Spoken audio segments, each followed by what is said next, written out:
Trust can be measured if you can do math. Last time I told you about David Maister's formula for calculating trust, that it's credibility plus reliability plus intimacy, all divided by self-orientation. I always encourage people to use a simple 1 to 5 or 1 to 10 scale for each one of those components and then do the math, and then you can measure the level of trust you have with another person. And that can be both humbling and eye-opening when you do it. Look, I've had a lot of sales reps and partner managers tell me after their very first meeting with a new prospect or a new partner that they have a really good level of trust with them. But think about that in terms of Maister's formula. If you just completed your first meeting with a new prospect or a new partner, what number between 1 and 10 could you apply to each of those factors? So for credibility, in that 30-minute discussion, how much were you able to prove to the prospect that you really knew what you were talking about? I mean, how many topics could you have even covered in that 30 minutes? So would you give yourself a 3, a 5? If you're really cocky, maybe a 7?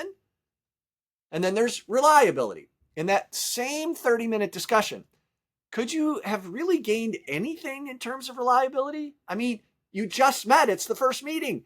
How could the other person have any sense of whether you are reliable or not, other than the fact that you showed up for the first scheduled meeting? So maybe a 2, or maybe realistically only a 1. And then there's intimacy. In that 30-minute discussion, were you able to truly learn anything about them as a person, the relationships they have, the things that matter to them personally and professionally, what they fear, what they aspire to? Again, at this point, could you give yourself anything higher than a 4 or maybe a 5? And then here's the real kicker, self-orientation. In that 30-minute meeting, what did you talk about? Did you focus on building credibility by talking about your company, your product, your experience, all the things that mostly matter to you? Did you spend at least some of the time asking about their business, their needs, their goals and objectives, their role and their aspirations? Look, most of us fail miserably on self-orientation in our first calls. So maybe a 2 or a 3? If you're honest with your scoring and then do the math, you can put a number on that level of trust this individual has in you. I mean, look, using a 1 to 10 scale means that the highest level of trust you could get is a 30, right? 10 plus 10 plus 10 divided by 1 would give you 30.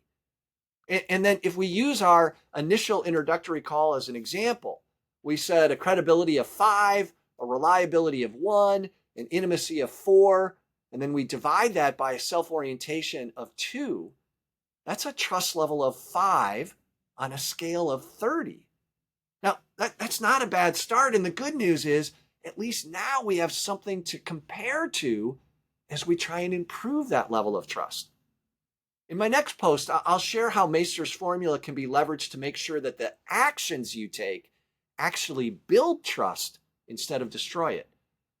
In the meantime, what experience have you had with trying to put a number or a measure on the level of trust you have with someone?